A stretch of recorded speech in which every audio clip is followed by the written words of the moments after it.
Tonight on CTV News, BC passed over. Why has the Premier's elbow-up approach driven this kind of an investment out of BC into Washington State? Why a Saskatchewan company is building a $1 billion terminal in Washington and not our province, the politics of potash. I think this is a budget that hurts families, it hurts working people. Even babies were protesting Vancouver's budget, from fees to parking. Which city services will cost you more as a controversial budget passes? And hopefully, if we can keep the wing moving, he's got a good chance at going back to the wild. A sky-high rescue of an injured bald eagle trapped at the top of a large tree in Squamish.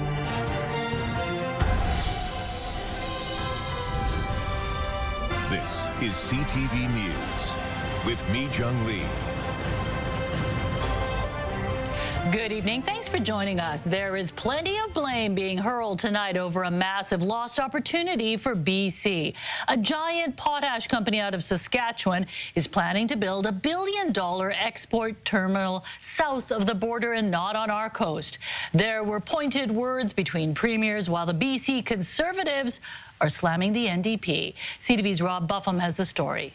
Crisis is being blocked. Saskatchewan potash was a priority during question period in the BC legislature. Nutrien just chose Washington State for over $1 billion project, driven out of this province, walking away for an opportunity for people in this province to prosper. The opposition hammering the government over revelations a major Saskatchewan potash company was planning to build a massive terminal near Vancouver, Washington, not Vancouver, BC. News that also rankled the Premier. It is unacceptable. It is deeply disturbing and problematic that Nutrien decided to go to Washington State instead of coming to British Columbia. The company, Nutrien, says in picking Washington State over a port in BC like Vancouver or Prince Rupert, it assessed 30 criteria, including port capacity, noting Port of Longview best met the technical and commercial requirements. It's designed to complement our existing Canadian port capacity and to support long-term production growth in Saskatchewan. Energy Minister Dick says Ottawa isn't listening to BC's pleas for expanding its ports. Well, we've been making the case to the federal government for the need to invest in ports, to expand our capacity in ports. This is a major priority for BC. But the opposition blame an uncertain investment climate in BC flowing from Indigenous land claims, and also say the NDP should be pushing Ottawa harder on port expansion. We should be looking at getting rid of the thermal coal out of Vancouver that's coming out of the United States as a way to be able to leverage against Americans.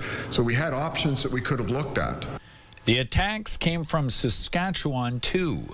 Its premier blaming the decision for Nutrien to go south on Premier Eby's opposition to Alberta's proposed pipeline to the coast. And we see an ND Premier stand up, Mr. Speaker. That Premier says, we don't want oil in this port, Mr. Speaker, because you can't get a boat into it. And then that same NDP policymaking Premier, Mr. Speaker, questions why another industry isn't making that very investment in our nation. A final decision on where Nutrien will build its next terminal is coming in 2027.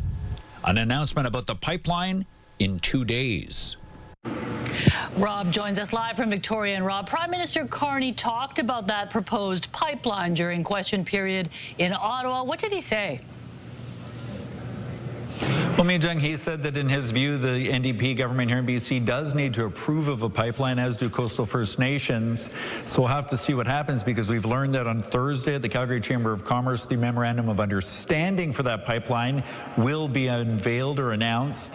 Whether that memorandum of understanding gets things across the finish line is another question, or if the parties change their minds. Meanwhile, as for the potash plant headed for Washington State, Adrian Dix, the energy minister here, told me today he hopes the company changes its mind between now and 2027. But in the meantime, we have a big project plan for BC in the pipeline that BC doesn't want, and another plan for elsewhere that it does want.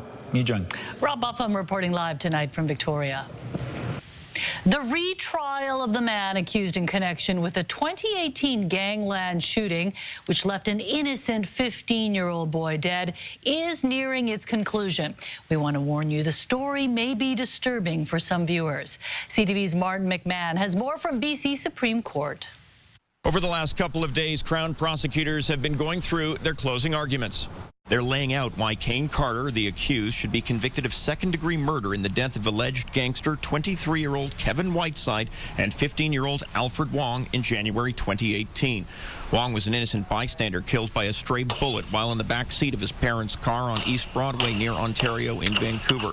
The Crown's theory is that Carter shot at Whiteside after Whiteside opened fire on Matthew Navas-Rivas, who they say was linked to Carter in a drug dealing operation. According to the Crown, Wong was struck in the right side of his chest with a single bullet, and he underwent emergency surgery but died a few days later.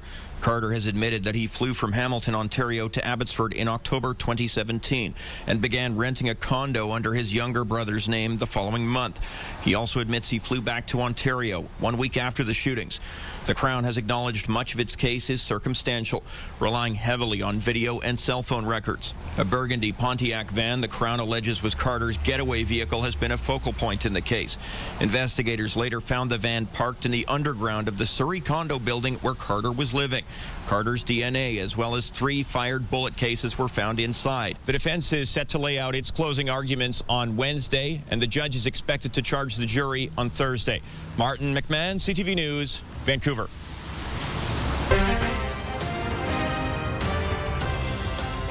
Breaking news, a proposed class action lawsuit is taking aim at the federal and provincial governments as property owners in Richmond fight back after the Cowichan tribe's Aboriginal title ruling. Craig Krause is following this in the Breaking News Center. Craig, what are we learning? Well, I'm holding the class action lawsuit that was filed on Friday. It alleges that both Victoria and Ottawa failed to tell property owners material facts that undermine the practical and financial security of land ownership. So it also claims the governments failed to properly defend the rights of property owners, saying they acted recklessly. This all comes months after a BC Supreme Court judge ruled the Cowichan tribes have Aboriginal title over about 750 acres on the Fraser River, and that Crown and city titles on the land are defective and invalid. The class action is seeking relief for a list of things, including loss of property value and mental distress. The group is also looking for a declaration requiring full disclosure of known risks affecting registered property across the province, and the class action is demanding a response within 21 days. And again, none of the claims have been proven in court. Mijang? Thanks for this update, Craig. Vancouver City Council has voted to approve its controversial 2026 budget, which will see a 0% property tax increase next year. But families will be paying more for other things. Still, the mayor insists this budget will make life more affordable. CTV's Isabella Zaffarisi reports. Some of the city's youngest residents took part in their first protest at Vancouver City Hall Tuesday ahead of the 2026 budget vote.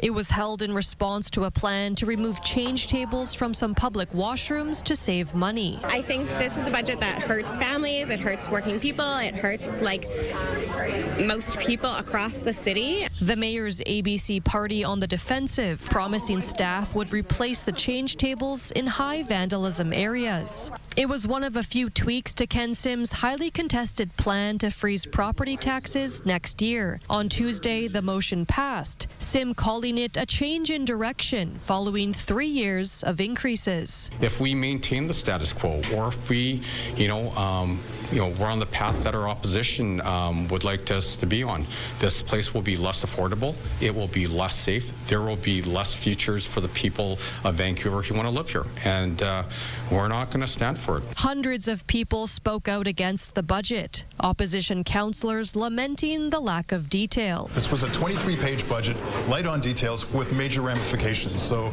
our responsibility as elected councillors who took an oath of office to be accountable for the decisions we make is to analyze that budget. We weren't given that opportunity. Departments including arts and culture and planning face steep cuts, while the police department will receive a $50 million increase. The city will also be hiking some some fees by 5 to 6% for parking and permitting. City services will be impacted from today because the understanding is those cuts are coming.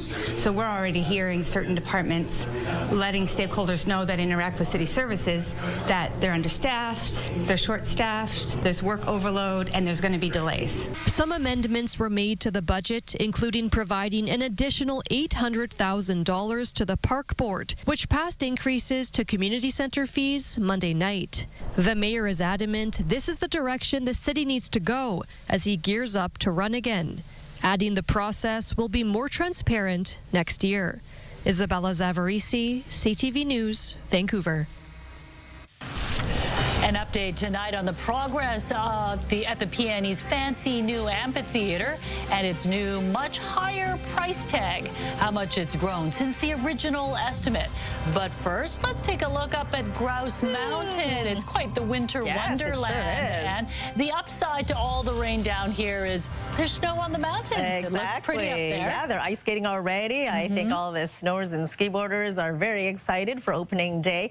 We saw rain here, obviously, and we're slowly seeing it ease off. Overcast skies right now. We're looking at 5 degrees, and at the harbor as well as Burnaby and in North Vancouver, a touch cooler in Surrey at 4 degrees, and dotted with 5 degrees for Abbotsford, Chilliwack, and Pitt Meadows also. So as we head through the overnight, overcast skies dropping down to 4, and tomorrow will be a cloudy day. It'll be dry with a high of 9. CTV Weather brought to you by Expedia Cruises. Make the most of your next vacation by booking with those who've been there. Visit expediacruises.ca. Another wet day on Thursday before things clear up. I've got your full forecast coming up. But at least one day tomorrow we won't need our umbrellas? That's right. Okay, thanks, but keep them handy. I will. All right, the soaring architecture of the new PNE Amphitheater is coming with a soaring price tag. The venue's budget has tripled since it was first announced. The city may be slashing funding to some of its departments, but the ballooning cost of the amphitheater gets the green light. CTV's Sinjin Alexander has that story. Construction well underway, the PNE's new amphitheater is clearly taking shape. But as it reaches new heights, so too does its cost. Because the original estimate, $65 million, suddenly looks like a bargain. I think this should be a really big red flag about the kinds of cost overruns that taxpayers are on the hook for with the FIFA World Cup coming next summer. The city of Vancouver, an official host of the games, says the revised cost is now nearly $184 million. It blames the rising price of material and labor and challenging soil conditions. And despite deep cuts to city programs, Vancouver has approved all those extra millions. Cost overruns driving up the cost of this project by 3 times is worrying, right? That signals that this wasn't well planned out to begin with. FIFA officials are counting on the open-air venue with its sweeping wooden roof to be done on time. It will host official World Cup watch parties. For its part, the PNE says the project was deemed to be so important to the region that the decision was made by Vancouver City Council and supported by the PNE board to move forward with the project. It's not something I'm especially happy with, but the reality is that we have the world arriving on our doorstep in about 6 months, and we have a commitment to deliver a fan fest, and it will be at this amphitheater site. Scheduled to open in early summer, the PNE hopes it will be ready soon enough to host a celebration before handing the impressive and ever-pricey venue to FIFA. Sinjin Alexander, CTV News, Vancouver. A group of local scouts took good deeds to the next level, helping rescue 3 hikers at Golden Ears Park.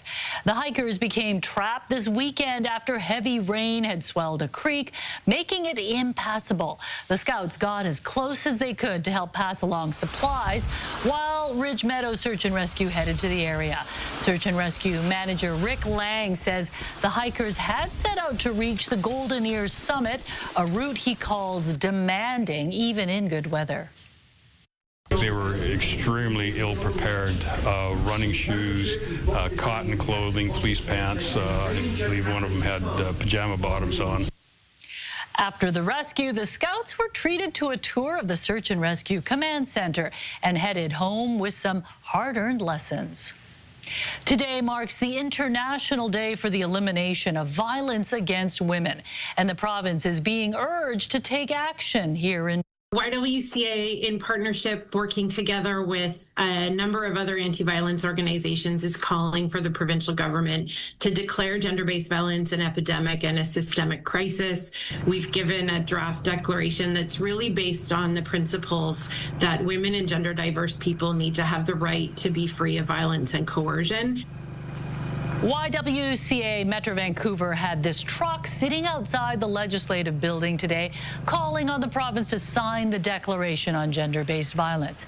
And a vigil was held on the front steps to mourn 15 women who were murdered by men in BC last year. Activists say not enough is being done to combat gender-based violence. It has been persistent. It's an ever-present issue where men see women as someone or something to be controlled, and because it's violence that happens behind closed doors, something considered that in private, there is a tendency for society to just accept it.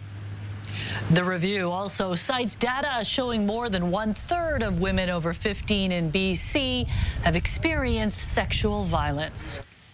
When a group lotto win is not shared, a senior claiming the whole prize for himself is now facing criminal charges. Also ahead. Oh my God. Oh my God! Cold plunge swimmers near Victoria got a different kind of adrenaline rush when a sea lion suddenly charged them. When CTV News continues, stay with us. A rare encounter on Vancouver Island was caught on camera. A pair of friends and avid cold plungers were out for a swim at a Squamish lagoon when a large marine mammal went for a bold introduction. CTV's Yvonne Raymond reports. He's way too close. Dude, it's okay. It is not okay. He's not making sounds. 24 hours after a wild encounter with a sea lion. Oh my God. Oh my God! The cold plungers in the video are back braving the depths of sea at a Squamish lagoon. Me and Andrew are going to have very different mindsets. Listen, be tough, man. He's a puppy. You have that fight or flight? That was a flight, for sure. Andrew and Enya were filming a podcast on men's mental health. What is toughness is like what we're actually kind of talking about. And then about at the 5th minute mark, the sea lion just pops up. Physical. Whoa, it's a guy. A marine mammal zoologist figures it's a bachelor, California sea lion, which can weigh up to 400 kilograms. It could have been, a bit of curiosity. It could have been a little bit of, playfulness, like, hey, how are these guys going to react? I would have been very surprised if it had a level of aggression to it, because these animals typically are non-aggressive to people. The unexpected surprise follows a moment of silence from all three. Oh, okay. Okay. 40 seconds into the animal's intro. He's scary. I told you to. I didn't want to take my eye off him and turn and burn. At that point, it was very clear that he didn't want us in the water anymore, so we kind of just left very promptly. I was scared, honestly. Like, he's a big animal, and I'm in his environment. Our marine mammal expert says the friends did everything right. I ain't fighting a sea lion. There's no way that that's going to happen. A very energy-rich video, for sure. They hope their encounter is a one-off to a long-standing routine in the water. I don't want that happening every Monday morning, let me tell you that. Yvonne Raymond, CTV News, Colwood. It's 1 month until Christmas Day, and TransLink is getting into the spirit with the return of its red-nosed buses. When you've had a long day at work and you just need something to pick you up, one thing you're probably not expecting is a reindeer to suddenly show up at your bus stop and take you home. And that alone can really make someone's day. The reindeer bus fleet, complete with antlers and red noses, will be back on the road starting today, also marking the 40th anniversary of the Toys for Tots campaign. Unwrapped gifts can be donated at TransLink's Waterfront Customer Service, SkyTrain Customer Assistance at Commercial Broadway, or the Lonsdale Seabus Terminal until December 16th. The West Coast Express Santa train will also return on December 6th and 13th. Make-A-Wish is kicking off the holidays with its Trees of Joy event, where 20 local kids got surprise Christmas trees decorated just for them. They're giving every Wish kid who is a child with critical illness a Christmas tree. I wanted like a cute aesthetic one, and I wanted blue because it's my favorite color. I haven't had a tree in like 100 years. The Fairmont waterfront transformed into a festive workshop today with 20 custom trees unveiled, each inspired by a Wish kid's journey and interests. The trees were then delivered to the Wish families' homes. A senior is claiming $1 million lotto win for himself, but police say it should be split 3 ways. Now the lotto winner has been charged, and we rely on that reporting to know what is the latest scam that we're dealing with. Scams could definitely ramp up this holiday season. What police are urging people to do to prevent a surge in new victims. That's next. Holiday shopping season is in full swing, and a new RBC poll warns Canadians may be more confident than careful when it comes to spotting scams. CTV's Dave Charbonneau reports. It's invasive and it's annoying. Whether by phone, text, or email, scams have become part of everyday life for Michelle Valancourt. Yeah, I get about three per day now. I get 3 on emails and on texts and phone calls. I get 1 every day. A new RBC fraud awareness poll shows 86% of Canadians think they can spot a scam, but 25% have still fallen for one.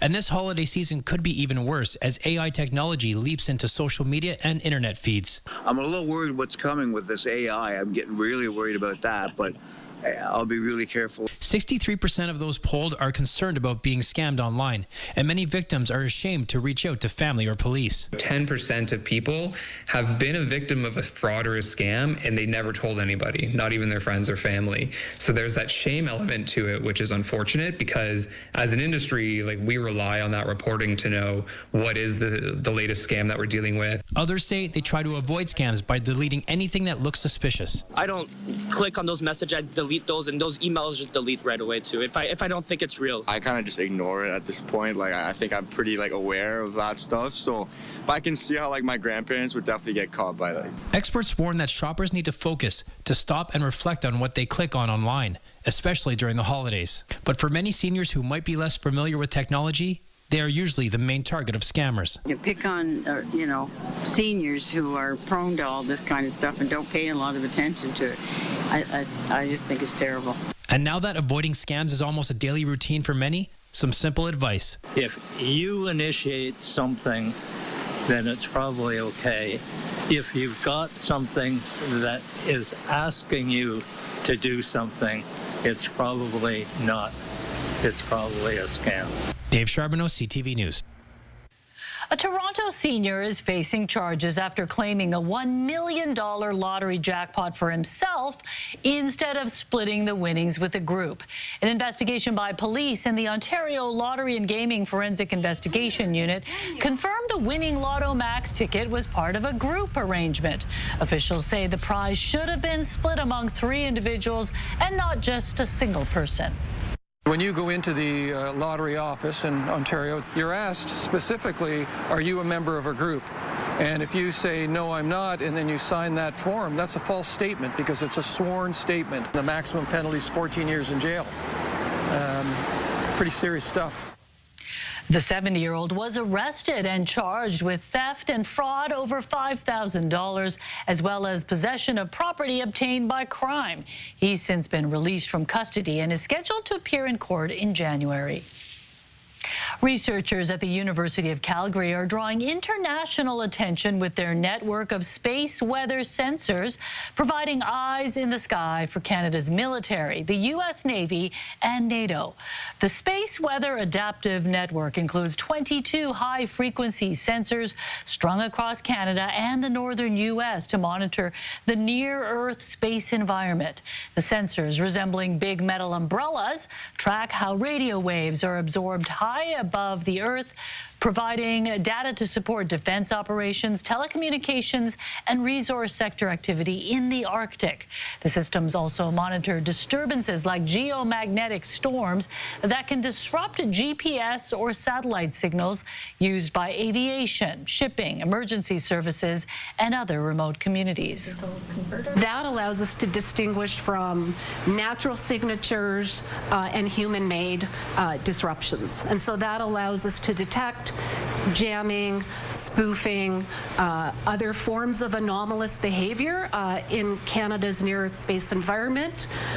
We have specialized techniques for detecting those types of signatures.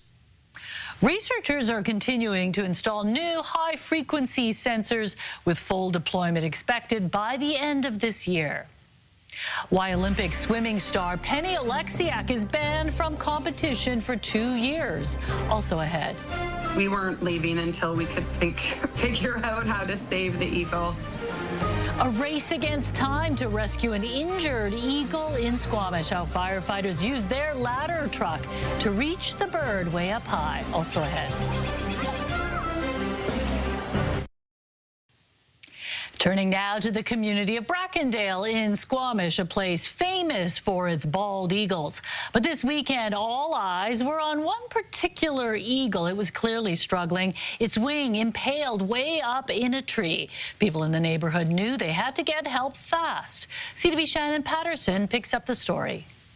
When two friends out for a walk in Brackendale on Sunday spotted this bald eagle caught in a tree, they knew they needed to act. We weren't leaving until we could figure out how to save the eagle. The young male eagle was clearly in distress, one of its wings impaled by a branch. It was at first having its talons attached to the tree and seemed to be holding itself there in a more stable position, but then crows would come in and attack it. So it was having to defend itself. And then unfortunately that made things worse, and it was now just hanging from its wing. As crowds gathered, waiting for conservation officers to arrive. Some of the dog walkers had gone to the coffee shop and luckily ran into the fire chief there getting a coffee, so he came over. It was decided firefighters on a ladder truck would come to the eagle's rescue. So they climbed up the ladder and luckily it reached and they could get him out with a net. So it was very exciting, and we were all very grateful that they used their time and the resource to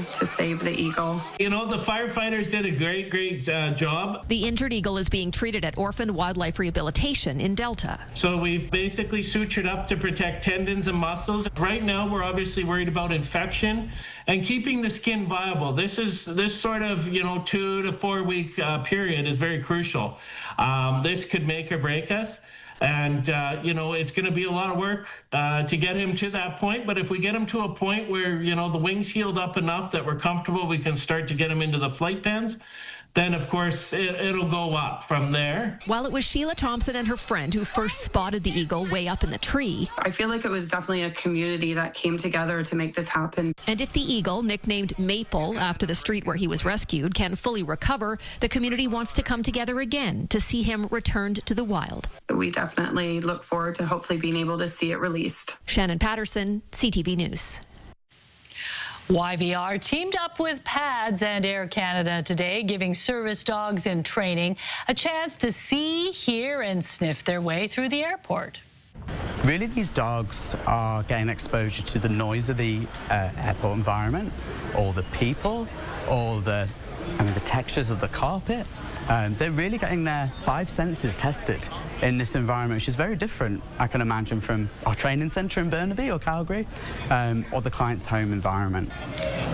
YVR hosted an accessibility tour to help the dogs get comfortable with the sights and sounds of the busy airport. Handlers guided the dogs through security, the terminal, and even onto a plane. The training is designed to help the dogs build confidence so they're ready to assist their handlers during real trips. Wow. Yeah, and I know it takes a really special dog to be able to pass all that training. There's so much going on, yet they have to stay really focused. Yes, and those ones look like they did a great job. I think they're going to graduate to the next level. Yes, they do. They look like they're very calm. Amazing. All right, let's take a look at our forecast. Today was pretty gray. It was pretty wet, and we continue to see that as that front moves through across the south coast, as you can see here on our satellite radar imagery. That is the frontal system, and bringing in some wet and white conditions to the northern half of the province as well. So it is pretty soggy for Haida Gwaii right now. You are seeing light snow for the north coast and central coast, and it'll continue to be that way through the overnight hours. Dry as we head into tomorrow morning for your early morning commute for the south coast, but it's pretty white for the north coast and central coast, and it dries up through the afternoon and evening hours for them. But as we head into Thursday morning, that is when the rain returns for us. So right now we are seeing some rain across the lower mainland, slowly easing through this evening, overnight. Few sprinkles for your early morning commute, drying up. Cloudy skies as we head through the day tomorrow, with a few breaks here and there, but for the most part it will be overcast. You'll see some light snow for the northeast corner of the province. Your provincial forecast at the bottom of your screen. Mostly cloudy skies for Port Hardy tomorrow, with some sunny breaks and 8 degrees.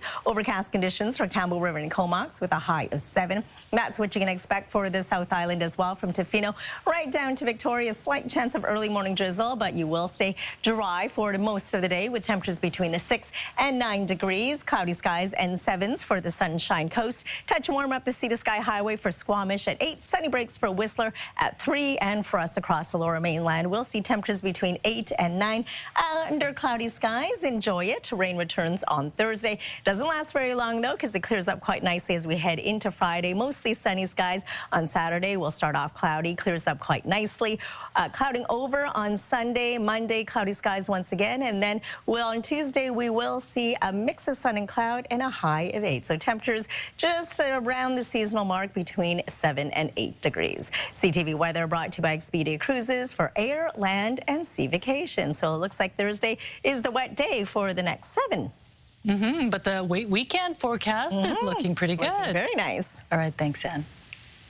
A real Christmas tree or an artificial one? We check out how much trees will cost you this year. Also ahead. I feel like I've been robbed. I feel stupid. I feel scammed. A dream renovation has turned into a nightmare. What happened after she paid too much in advance? Advice for anyone hiring a contractor. That's next.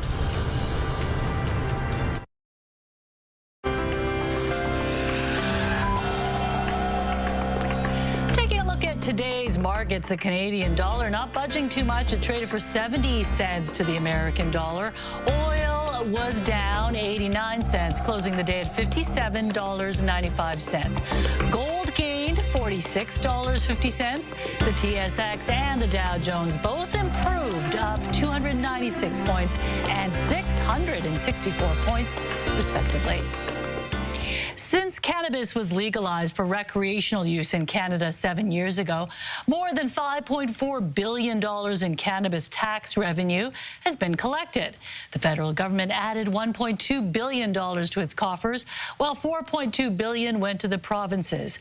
Ontario took in the greatest provincial share of revenue at $1.5 billion. Alberta was second. Cannabis education spending was also well below its original projection of $83 million. Health Canada reports it spent just over $20 million since 2018. The holiday shopping season is here, and that could pack a punch for your wallet. Equifax says credit card balances are expected to peak in December, with missed payments already on the rise as we head into the holidays. The agency says 1.45 million Canadian consumers missed a credit card payment in the last financial quarter. That is up by 40,000 people from the previous quarter. The report found delinquencies are up among younger consumers and those in cities like Vancouver and Toronto. It's the time of year when many families are heading out to choose a Christmas tree to bring home for the holidays. But how much will one cost you this year? At one Christmas tree farm in Ottawa, a standard 7 to 8 foot tree will run you between $80 and $110 this year. The farm's owners say costs are up slightly over last year to account for inflation. One woman says she paid $110 for an 8 foot balsam tree, but says the cost is just part of the holiday season.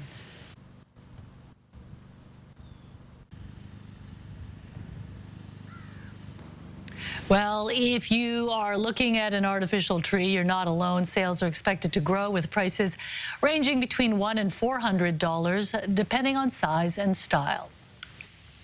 If you're planning home renovations, you want to hire someone who will get the job done right.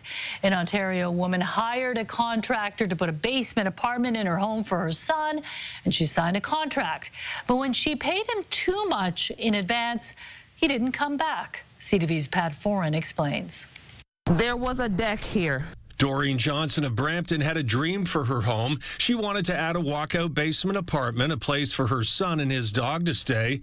In the future, when she retired, she might also use it to generate rental income. I cry day and night. The project was to be completed in April. The contractor ripped off her deck, left a massive hole in her backyard, and a mess behind. I feel like I've been robbed. I feel stupid. I feel scammed. I feel like, I don't know, how can someone do this to a 64-year-old? Johnson found the contractor by word of mouth and thought she was protecting herself by signing a contract. But the contract had her paying 10% to book the job, 40% for arrival of equipment, and 40% for arrival of a concrete truck. It meant she paid for 90% of the job before any real work was done. She was scammed out of $28,000. He plowed through, and when he got to the stage of where the cement truck is to come, then he just didn't come back. There are definitely things that you want to look for in a contract in terms of, payment schedules and permitting. The Canadian Home Builders Association says while a contract is important, it should also include a payment schedule that's fair for the contractor and the homeowner. Payments can be made as the project progresses, with some money held back to make sure the customer is satisfied with the outcome. Kevin Lee also suggests getting multiple bids and researching each business carefully. Don't necessarily go with the cheapest one. Make sure you're looking at what you're getting. Like renovation work is like any other work. You get what you pay for. I'm here. It looks like quite a mess. The contractor did not return our calls, and Johnson says he now completely ignores her.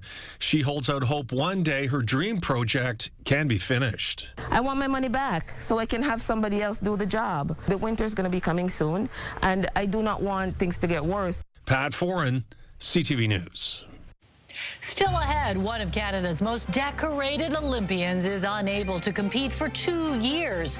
Swimming sensation Penny Oleksiak's suspension and the violations that prompted it. Plus, creative clouds. Adam finds out why this man is feeling so wonderful after standing with his camera for more than 3 hours. Next on the Sawatsky Sign Off. Right now, here's a preview of your morning, Vancouver. Artificial intelligence is part of everyday life now, but are we ready for what comes next? Wednesday on Your Morning Vancouver, why experts say growing reliance on AI is raising big questions and even bigger fears. Plus, mortgage delinquencies are rising, but is Canada headed for a housing crisis? We break down the numbers, what's real and what's hype. See you in the morning.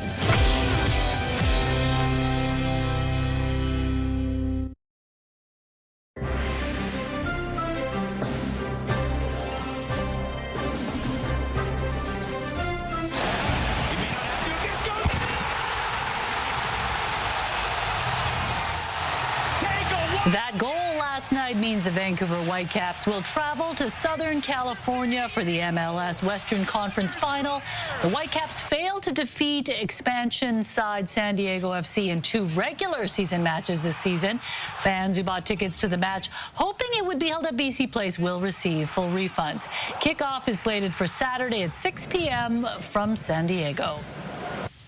Canada's most decorated female Olympian has been handed a 2-year ban from competitive swimming.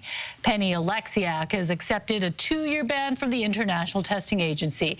The ITA says Alexiak was handed the suspension for committing 3 whereabouts failures in a year. A whereabouts failure is any combination of missed tests or filing failures in a 12-month period. Alexiak will be eligible to return to competition in July 2027, 1 year before the Summer Olympics in Los Angeles.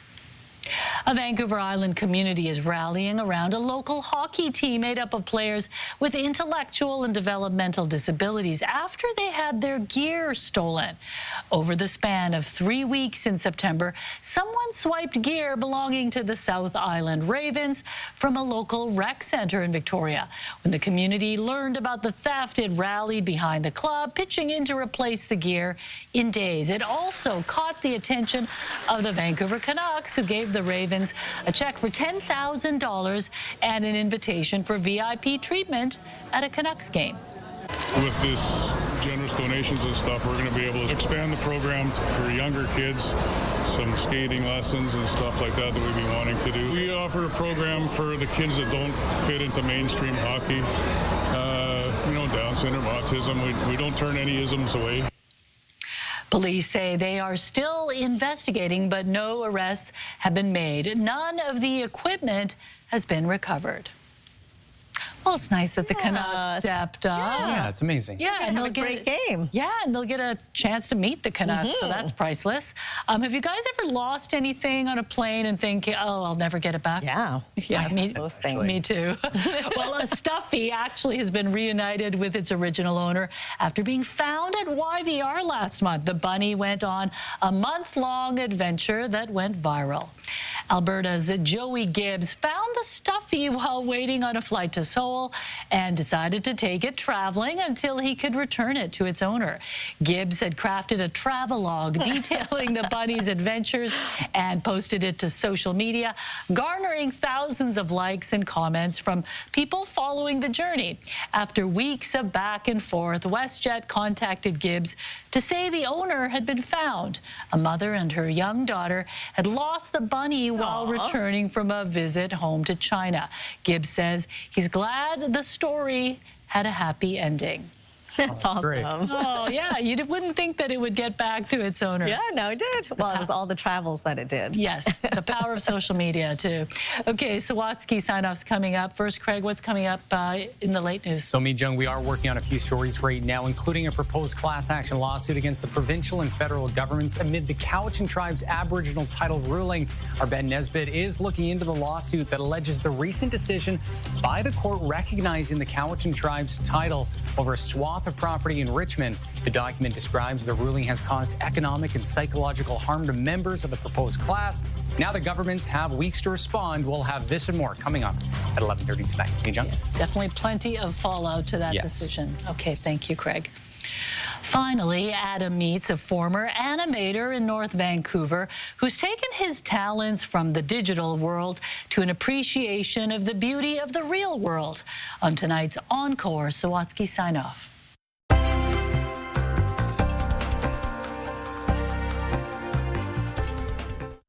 If you ask Yi Zhao why he's been pointing his camera at the sky for so long, his answer will be simple.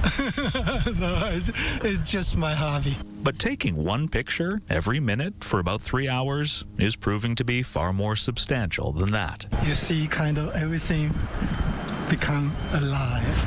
Before he shows us the time-lapse video he's making, take a look at some of the other things Yi's brought to life. So I'm doing the computer animation. Before he retired, Yi worked on more than 30 movies and TV shows, from Hotel Transylvania to the Oscar-winning Across the Spider-Verse. So this is all connected to my career. Except, instead of telling fictional stories on screen, Yi is now documenting a very real adventure unfolding around all of us all the time.